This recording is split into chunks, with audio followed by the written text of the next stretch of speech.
May isang unggoy na nakatira sa isang malaking puno ng mansanas sa tabi ng ilog. Puno ng matatamis na bunga ang puno, kaya araw-araw ay may sapat siyang pagkain. Hindi niya kailangang maghanap ng kakainin. Kusa na itong nahuhulog mula sa mga sanga. Simple at payapa ang kanyang buhay. Tuwing umaga, siya'y naglalaro sa mga sanga. Tuwing tanghali, kumakain siya ng mansanas. At tuwing hapon, pinagmamasdan niya ang dumadaloy na ilog habang nagpapahinga. Isang araw, may dumating na buwaya sa tabing ilog. Halata sa itsura nito na pagod at gutom matapos ang mahabang paglalakbay. Napansin nito ng unggoy.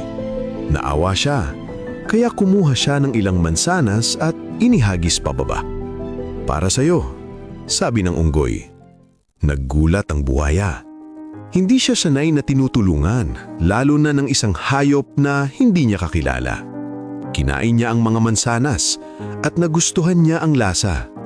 Matamis, presko, masarap. Kinabukasan, bumalik ang buwaya. Muli siyang binigyan ng unggoy ng mansanas. Hanggang sa maging araw-araw na ang pagbisita nito. Hindi nagtagal, naging magkaibigan sila. Nagkwekwentuhan sila tungkol sa buhay. Ikinuwento ng unggoy kung gaano kasarap tumira sa puno. Ikinuwento naman ng buhaya ang kanyang mga paglalakbay sa ilog. Sinabi rin ng buhaya na may asawa siya na nakatira sa kabilang panig ng ilog. Bilang mabuting kaibigan, binibigyan ng unggoy ng dagdag na mansanas para maiuwi sa kanyang asawa. Nagustuhan ng asawa ng buhaya ang mga mansanas.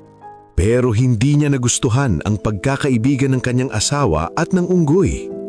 Nagselos siya. Isang gabi, habang iniisip niya ang unggoy, may masamang ideya ang pumasok sa isip niya. Kung araw-araw kumakain ng matatamis na mansanas ang unggoy, sabi niya sa sarili, siguradong matamis din ang puso nito. Kinabukasan, nagkunwari siyang may sakit. Humiga siya at umuungol sa sakit. Nag-alala ang buhaya. "Anong nangyari sa iyo?" tanong niya. Sumagot ang asawa, "Sabi ng manggagamot, isang gamot lang ang makakapagpagaling sa akin." Ang puso ng unggoy. Nanlumo ang buhaya. Mahal niya ang kanyang asawa, pero mahalaga rin sa kanya ang kanyang kaibigan. Magdamag siyang nag-isip. Sa huli, nanaig ang takot na mawala ang asawa. Kinaumagahan, pumunta siya sa unggoy at inimbitahan ito sa kanilang bahay. "Sakay ka sa likod ko," sabi niya. "Ihahatid kita sa kabilang panig ng ilog." Natiwala ang unggoy. Hindi niya akalaing pagtataksilan siya ng kanyang kaibigan. Sumakay siya sa likod ng buhaya at nagsimula silang lumangoy. Pagdating nila sa gitna ng ilog, biglang tumigil ang buhaya. Doon na niya sinabi ang katotohanan. "Pasensya ka na," sabi niya. "Kailangan kitang patayin.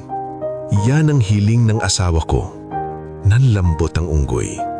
Pero hindi siya nagpanik. Huminga siya ng malalim. Nag-isip siya ng mabilis. Pagkatapos ay nagsalita siya ng kalmado. "Okay lang," sabi ng unggoy. "Ibibigay ko sa iyo ang puso ko." Nagliwanag ang mata ng buhaya.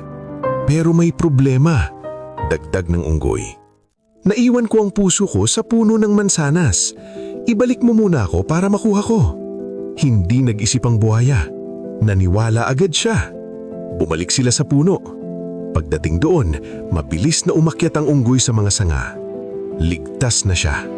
Mula sa itaas, tumingin siya sa buhaya at sinabi, "Sabihin mo sa asawa mo na ang napangasawahan niya ang pinakamalaking tanga sa buong mundo." Tahimik na lumangoy palayo ang buhaya. Dala ang kahihiyan at pagsisisi. Aral ng kwento. Hindi lahat ng tumatawag sa iyo na kaibigan ay may mabuting intensyon.